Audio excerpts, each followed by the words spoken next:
What if the child you've been praying for was never meant to stay? There are mothers who don't carry children in their wombs. They carry them in their pain, in their silence, in midnight prayers whispered to gods who never answered, in tears no one ever saw. Naima had no crib, no celebration, only shame and whispers behind her back, until one day she stepped into the cursed forest and knelt beneath a forbidden tree. She didn't ask for riches. She didn't beg for beauty. She asked for just one thing, to be a mother.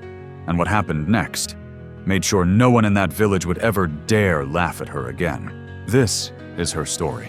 Chapter 1. The Curse Called Beauty. In the village of Ekokoro, people believed a woman was only truly blessed if her womb was never silent. Each morning, while dew still clung to the blades of grass, the women gathered by the river, carrying baskets of laundry, bursts of laughter, and the sharp edge of gossip. And among all the names they whispered, no one was spoken of more than Naima. Naima, the woman with skin smooth as obsidian, eyes that gleamed like the moon on a starless night. Naima, who made men turn their heads and made women turn their backs. And Naima, who had been married for 5 years, yet never once conceived a child. So beautiful, and yet her belly's as flat as dry stone. What a waste of beauty, an old woman named Isha muttered as she scrubbed a shirt, her smile unapologetic. Maybe she's cursed by the gods, someone added. Pretty but useless. Her husband should just take a second wife already. And with that, the riverbank filled with cruel, bitter laughter. Naima heard it all, every word, like stones thrown straight into her chest, but she never turned around. She simply bowed her head, scrubbing fabric and rinsing mud. But no matter how hard she tried, she could never wash the shame off her face. Her house was less than a 10-minute walk from the river, but that path always stretched longer whenever she carried silence on her back. The wooden door creaked open. Inside, her husband, Jabari, was setting out breakfast. You're back? He looked up, eyes soft, as if sadness had never touched him. Naima nodded, forcing a small smile. They said something again, didn't they? Jabari asked quietly, already knowing the answer. It doesn't matter, I'm used to it. She placed the basket down and sat beside him. Naima. Jabari took her hand, eyes firm now. I didn't marry you for your womb. I married you for who you are. But Naima didn't respond. Not because she didn't believe him, but because she had started to stop believing in herself. That evening, Mama Abeni, Jabari's mother, came to visit. She didn't knock. She never did. She walked in like the house belonged to her. And to be fair, in her mind, everything that belonged to her son belonged to her too. 5 years, Naima, she said coldly. 5 years as my daughter-in-law and not a single child to call me grandma.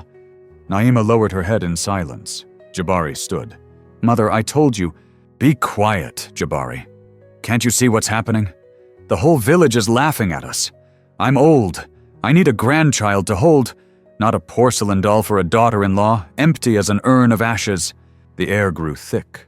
Her words were like tiny knives, not cutting skin, but slicing straight through hearts. Naima stood up. She said nothing. She walked out into the backyard. There, under the ancient almond tree, she sat down, clutched her skirt, and stared at nothing with eyes dry from too many nights spent crying. If beauty is a curse, she thought, then maybe I've been cursed since the day I was born. Chapter 2. The Call of the Forbidden Forest. That night there was no moon over Ekokoro. The sky was pitch black, as if it were mourning something sacred. The wind whispered like the voices of the dead, slipping through every crack in the mud brick walls of their tiny home. Naima lay still on the straw mat. Beside her, Jabari was fast asleep, breathing steadily, like he always did. But her heart was not. It was heavy, tight, choking on something she couldn't name. She turned onto her side, eyes tracing the old wooden beams above, rotted with age, speckled with pinholes of starlight. And then she sat up, not because of a sound, not because of a nightmare, just something inside her pulling. A call, wordless, shapeless, only one feeling that rang true. Go. Now, Naima took nothing but a thin shawl. She left the house like a shadow, slipping through dark alleys, avoiding every light. Though the whole village was already deep in sleep, she didn't know why she was going, or where.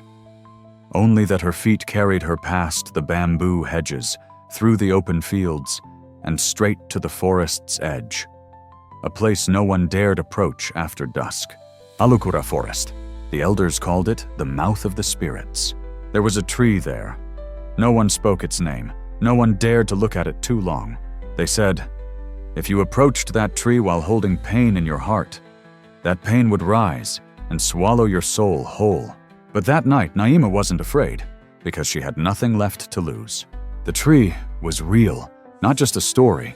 It stood in the heart of the forest, its leaves dark as ink, its trunk so massive it would take 10 people to wrap around it. Its roots slithered across the forest floor like snakes, jutting from the ground as if daring someone, anyone, to come closer. Naima knelt, hands to the earth, head bowed low, and then she wept. If you're real, please hear me. Her voice cracked through her tears. I don't want riches. I don't want beauty. All I want is to be a mother. Not for pride, not for show, just because my heart has been empty for far too long. If I have to give up everything, so be it. If I must sacrifice myself, I will. But please, don't let me live one more day without a child to call my own. Silence. No wind, no reply. The forest stood still, like carved stone. Naima stayed there, kneeling for how long? She didn't know. Until finally, a voice, soft as a falling leaf, clear as a drum in the night. If you are truly ready, then stand. Naima lifted her head. Standing before her was an old woman. Skin dark as charcoal, hair white and flowing down to her ankles. A white cloak fluttered lightly, though the air was still, and her eyes lit the forest like stars, not bright, but deep, like they could see straight through to your soul. Who I am doesn't matter, the old woman said. What matters is that you dared to ask, and you came to the right place. Naima's voice trembled. Are you a goddess? I'm a guide, but the door, you must walk through it yourself. She pointed to a narrow path behind the great tree. At the end of that trail, there is a single leaf, unlike any leaf you've ever seen. If you truly wish to be a mother, take it. But remember, every gift has its price. Naima didn't hesitate. She rose, wiped her tears, and stepped forward. The deeper she went, the darker the forest became. Leaves shimmered like soft green fire. The air held a strange scent, neither sweet nor foul, just unforgettable. And then she saw it, a small tree standing in the center of a clearing. Its leaves glowed, as if lit from within, and on it, only one golden leaf remained. Naima reached up and plucked it. In that exact moment, the ground shook, wind howled, and a voice, distant, haunting, whispered, "The path you've chosen has no way back." She turned. The old woman was still there, waiting at the base of the great tree. "Keep it," the woman said, nodding towards the leaf.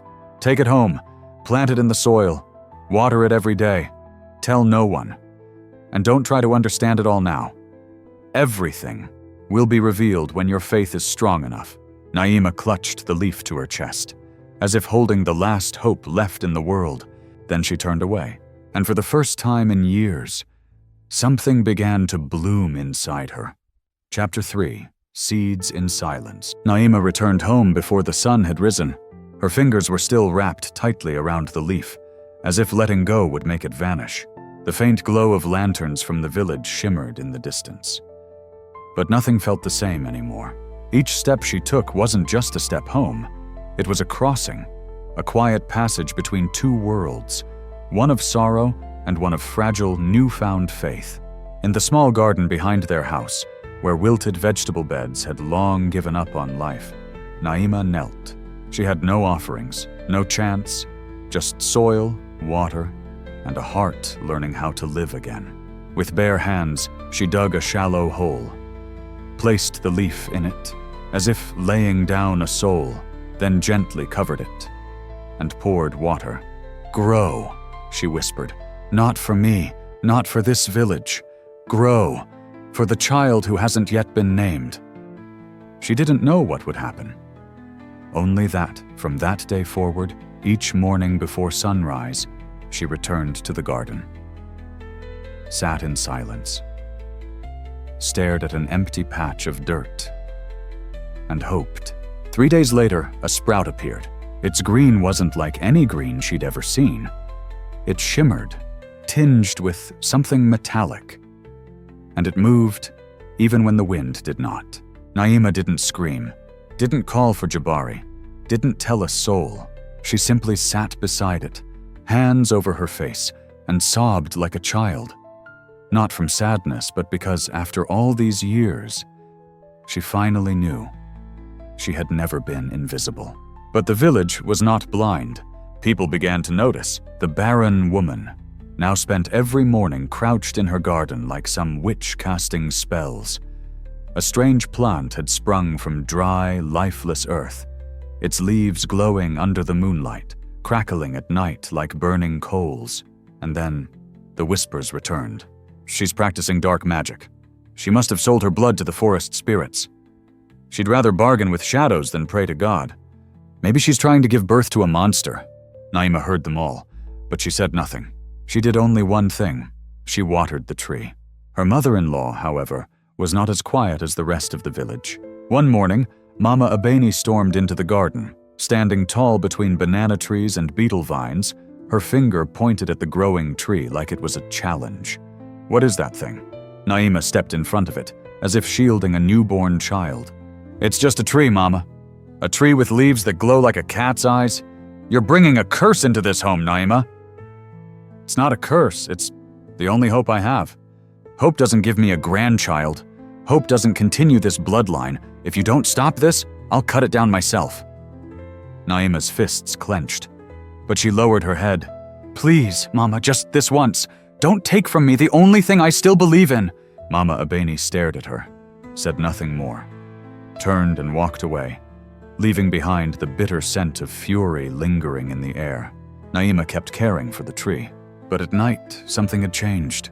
Every time she slept, she dreamed, and not ordinary dreams. In them, a boy appeared, skin dark and polished like ebony, eyes glowing like twin lanterns in the night.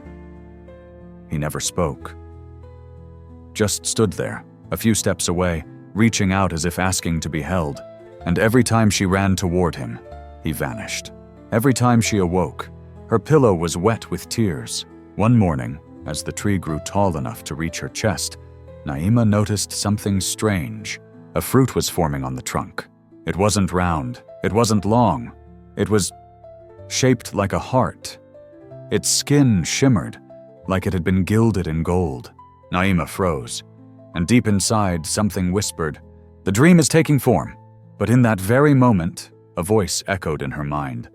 Soft, ancient, familiar. No gift ever comes without its price. Chapter 4. The Heart Fruit and the Cost of Faith. When the first rays of sunlight touched Ekokoro, Naima's garden was no longer a forgotten patch of earth. It glowed, as if a small fire had been quietly burning beneath the leaves all along.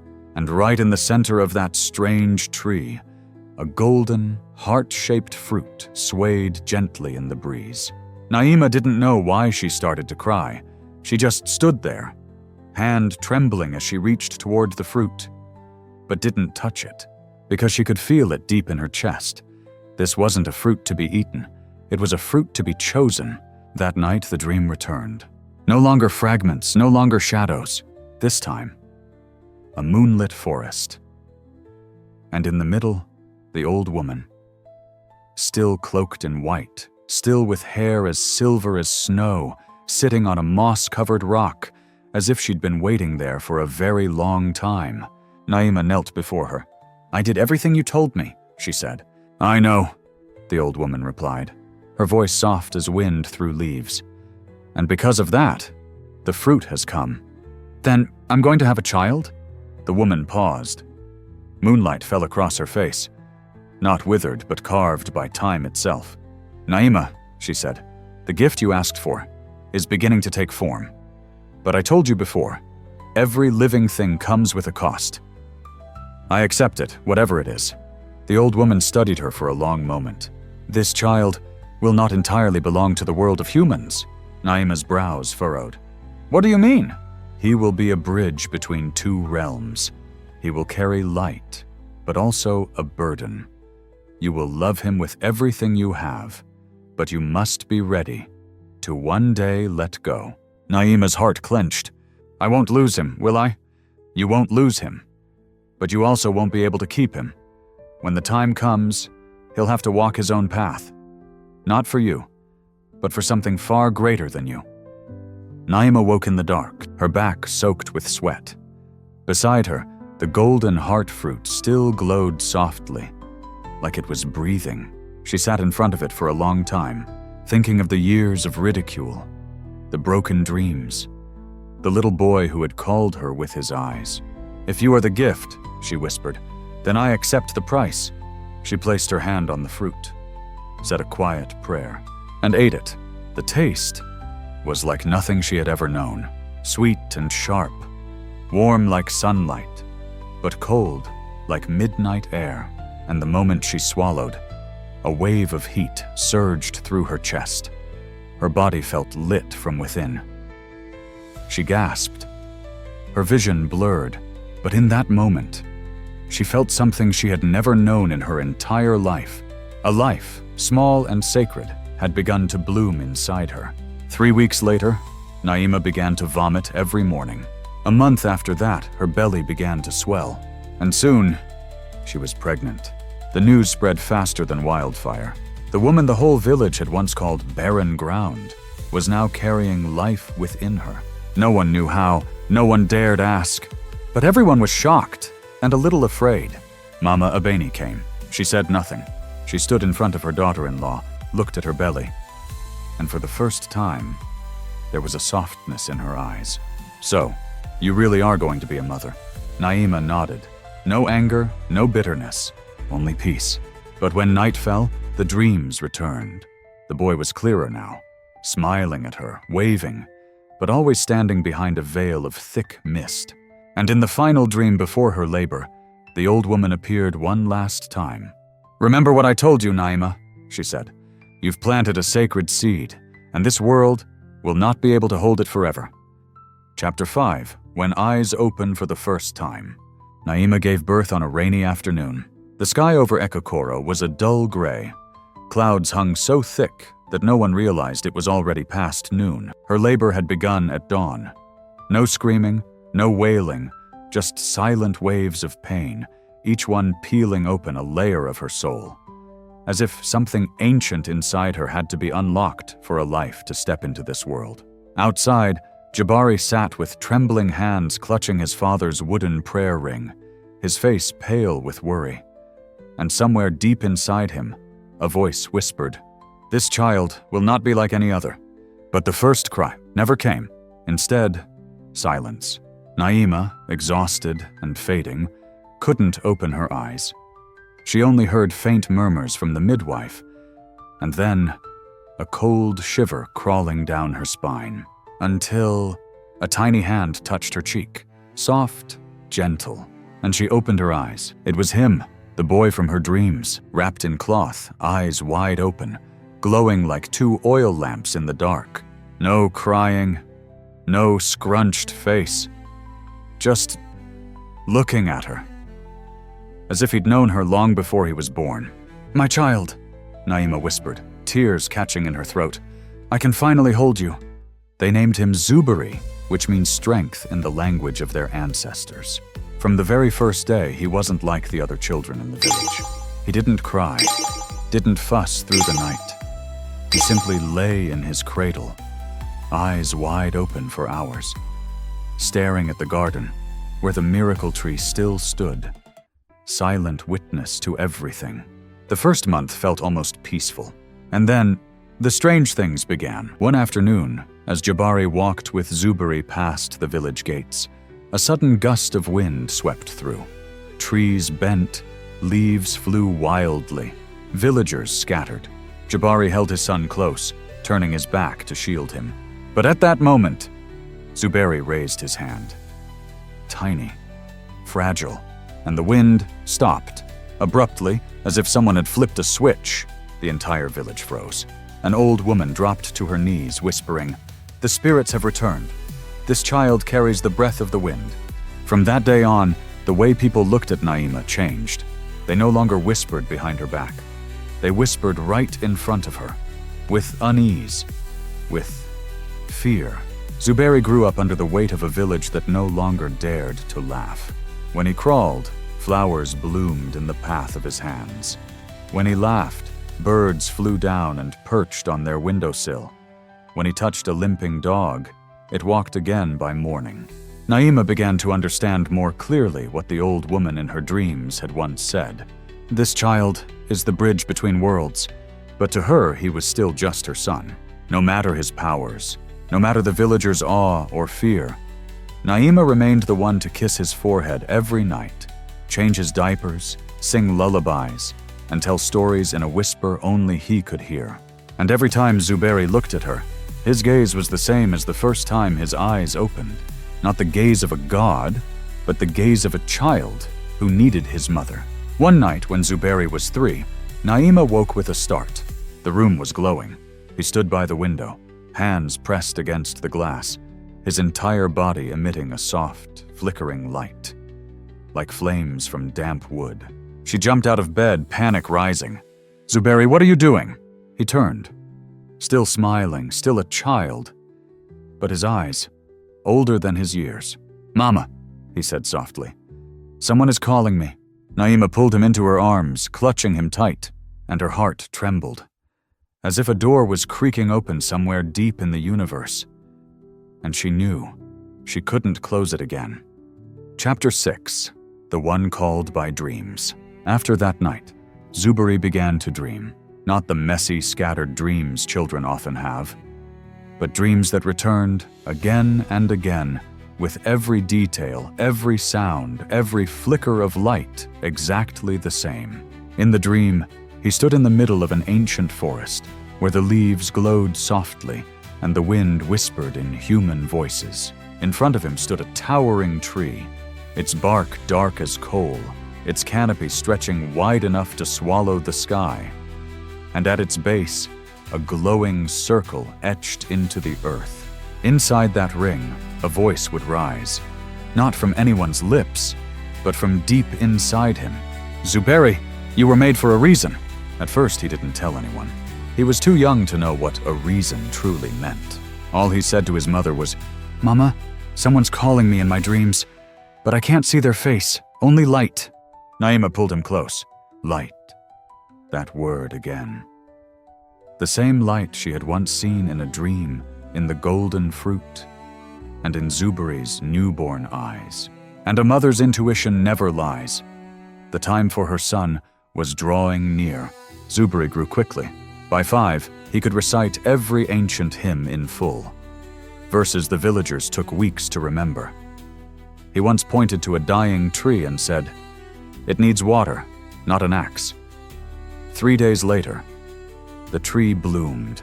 The villagers no longer just respected him, they feared him. Behind closed doors, they gave him a name, Son of the Wind God. One afternoon, as Naima was washing clothes in the courtyard, Zuberi came to her, his face thoughtful, too thoughtful for a child. "Mama?" "Yes, love? If one day I had to go far away, would you come with me?" Naima froze. The cloth in her hands slipped into the water. "Who told you that?" "No one. It was in my dream. They said, I must return to the place I was called from." That night, Naima couldn't sleep. She watched her son breathe peacefully beside her. But in her heart, she knew. That peace was only temporary. The next morning, Naima carried Zuberi far beyond the village, to the place where it all began. The ancient tree in Ekokoro forest. Years had passed, but nothing had changed. The tree stood silent. No leaves fell, no birds sang, only the heavy presence of something unnamed and eternal. Naima set Zuberi down. "Do you see anything?" she asked. Zuberi nodded, eyes fixed on the enormous trunk. "This is where I was called. How can you be so sure?" He turned to her. And in his gaze, she no longer saw a child. "Because when I close my eyes, I see you here, crying, praying, and the first light inside me was you." At that moment, a breeze stirred, carrying the scent of old forests and sacred earth. And from the shadows behind the tree, a figure stepped forward. The old woman, still the same, the white cloak, the silver hair, the eyes that looked through souls. Naima dropped to her knees instinctively. "You've returned." The old woman nodded, then turned to Zuberi. "Child of two worlds, you have grown." Zuberi said nothing. He only looked at her, as if they'd known each other for a long time. "It's time you knew the truth." Naima lifted her gaze. She wasn't sure she was ready to hear it. But the old woman went on. "Zuberi was born from a prayer and a pact. He carries the light of the spirit realm, but the heart of a human. One day your son must choose to live as a man or to serve the realm beyond." Naima's throat tightened. If he chooses to remain human, what happens? Then the light inside him will fade, but he'll stay near you. He'll love, marry, have children. And if he chooses the other path? The old woman stared into her. Then he will no longer belong to you, but he will belong to the world. Zuberi still said nothing. He stepped forward, placed his hand against the ancient tree. And in that instant, the entire forest lit up, as if the moon had risen from the ground itself.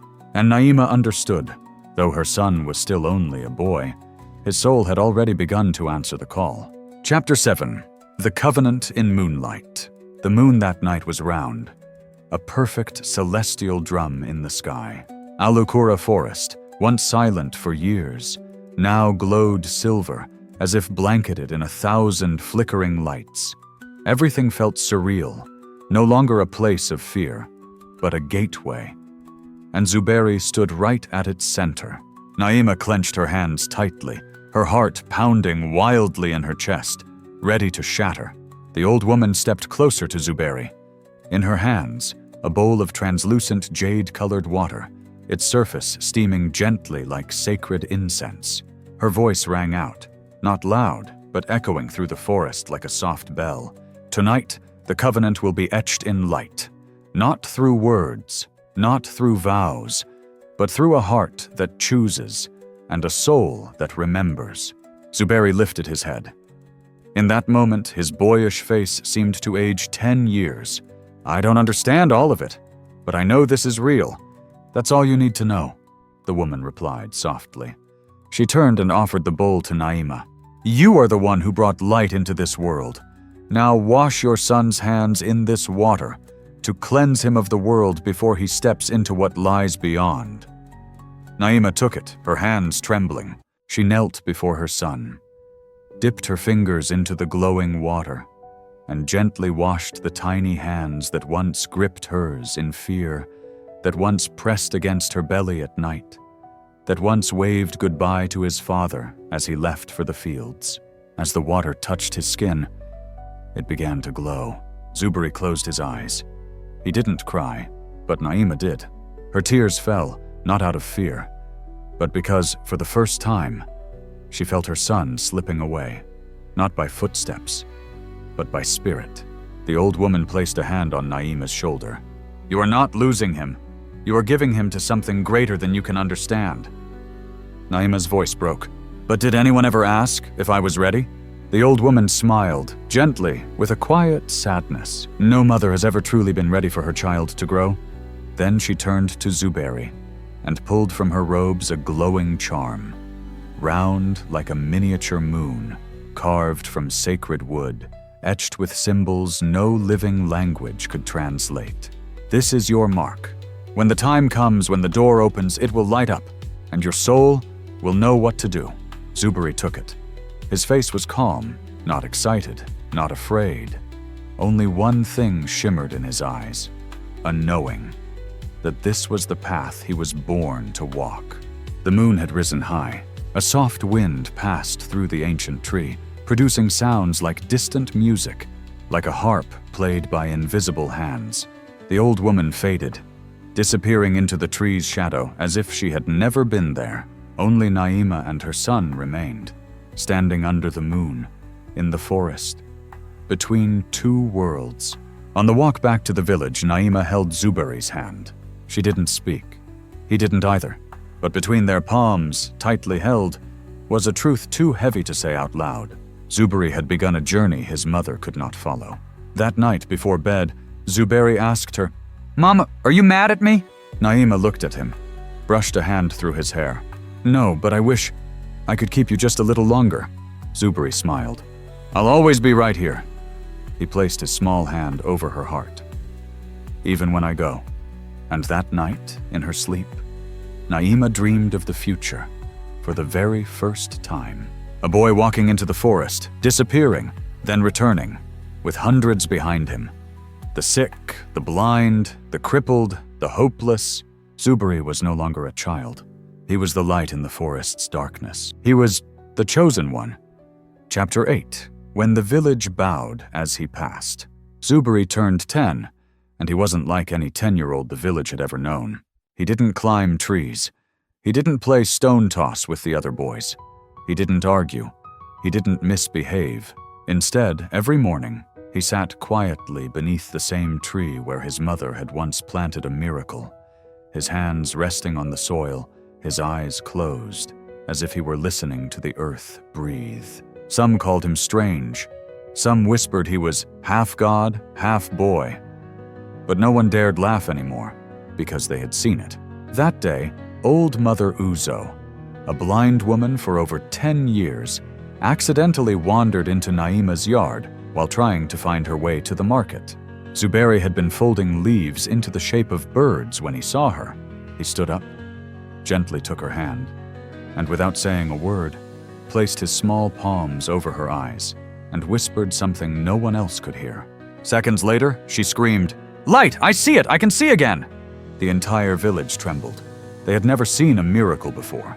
And now it had come not from a priest, not from the temple, but from a boy. Born of a woman once called a curse, people began to seek Zuberi out. Not with fanfare, not with noise, but quietly, one by one.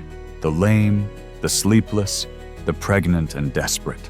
And Zuberi, he would place his hands on them, look into them, and smile. Sometimes he didn't even need to touch. His presence alone made hearts settle, made pain soften. Naima watched it all with pride blooming in her chest, and sorrow just beneath. Every miracle her son performed felt like one more step away from her arms. But she never held him back. She only watched from the doorway. The same one she once sat behind when the entire village turned its back on her. Now, as Zuberi walked through the village gates, the village bowed. Jabari, once a quiet man who worked the fields, now walked beside his son as a guide. He didn't understand all that was happening, but he understood this.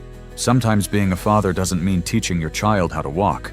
It means learning how to step aside when your child begins lighting his own path. One afternoon, after a fresh rain, Zuberi held the hand of a boy born paralyzed, the blacksmith's son. The child had never walked, not once. Zuberi told him to stand.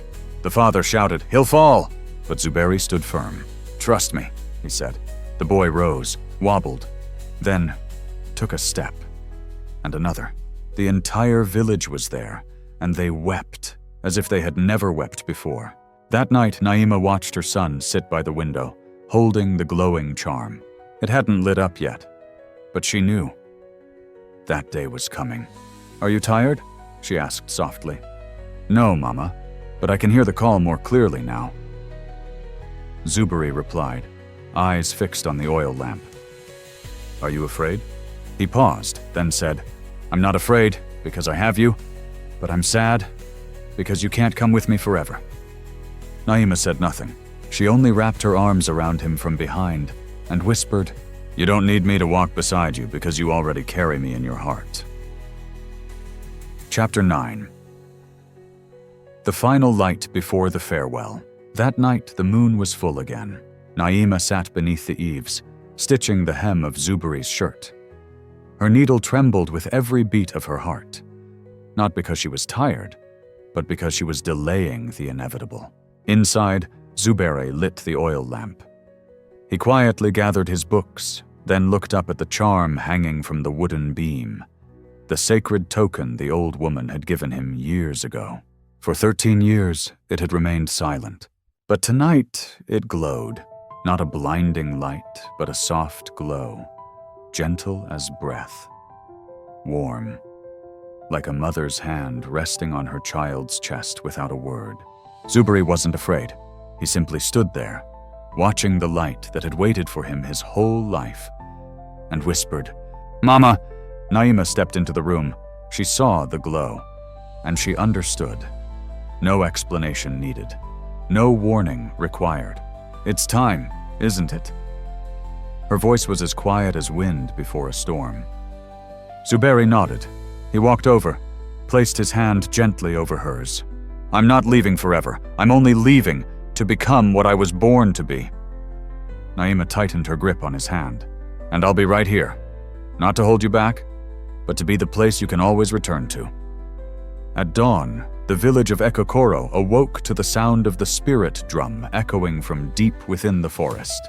No one stepped outside. They all knew this was the final call.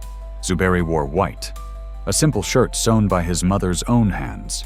No embroidery, no jewelry, just plain, clean cloth, like the soul of one about to walk between worlds.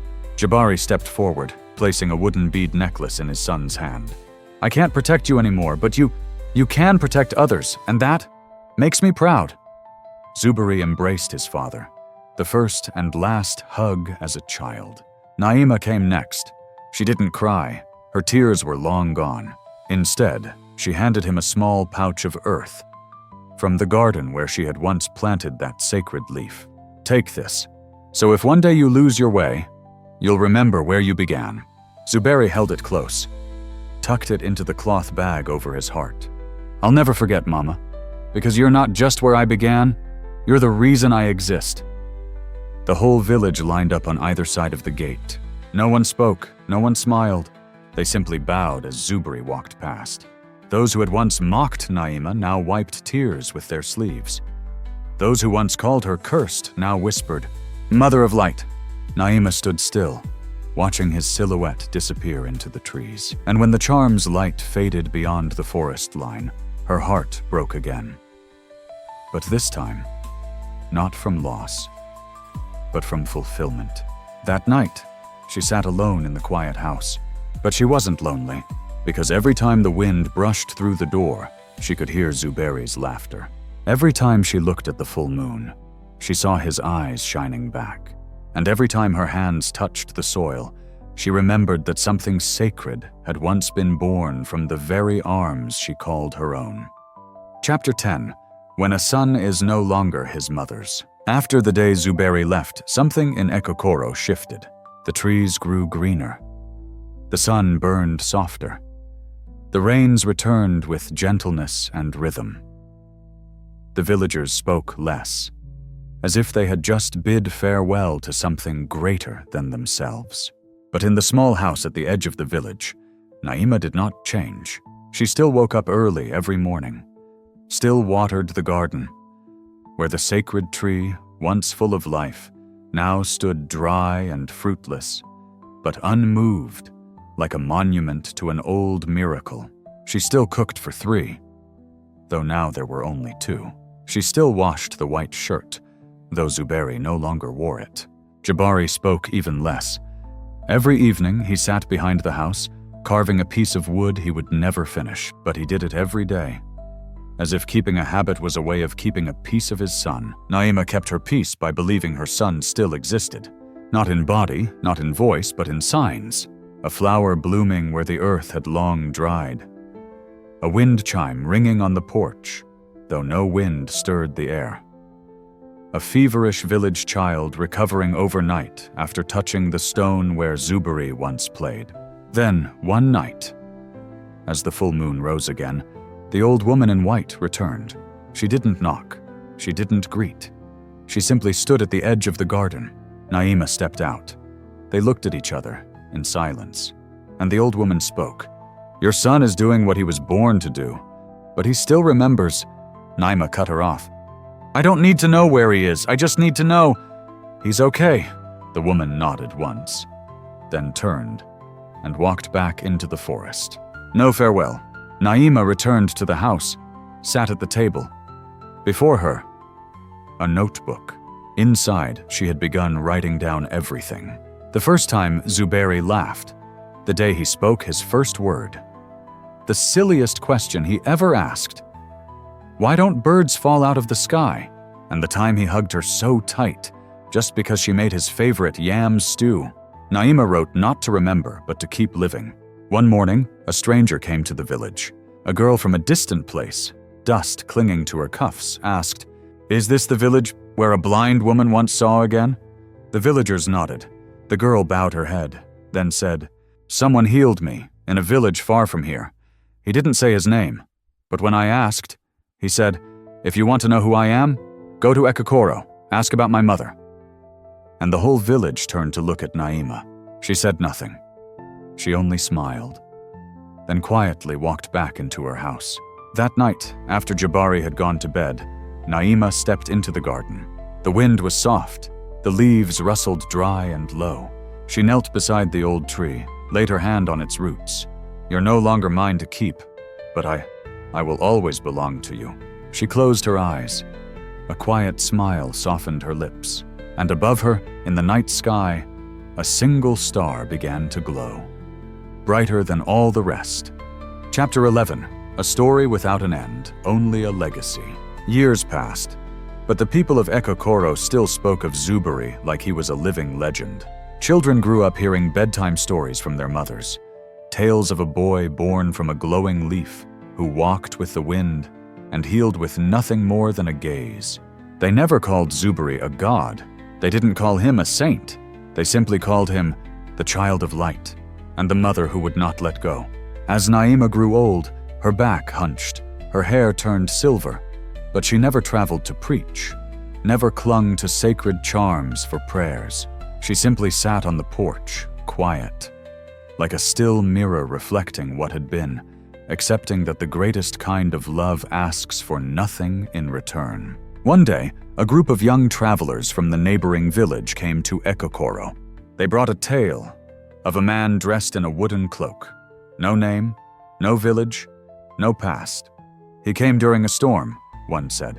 He laid a hand on a seizing child's forehead, and the child slept peacefully for 7 hours. Then he disappeared, but left behind a single golden leaf. It shimmered, like it held light inside. Naima listened. She nodded. No tears, no confirmation, just a whisper. He still remembers the way home. On the final day of her life, Naima did not die in bed. She sat beneath the old, withered tree, the one that had long stopped bearing fruit, yet still stood tall, like a monument to something sacred. Her hand touched the soil. Her eyes looked toward the Alukura forest, where the first miracle had once been planted, and she smiled. This story doesn't need an ending, because it was never meant to end. It was meant to continue, through the children never named, through the mothers still planting hope with their tears. When she passed, there was no grand funeral. The village gathered quietly around the garden, and they buried her beneath the tree.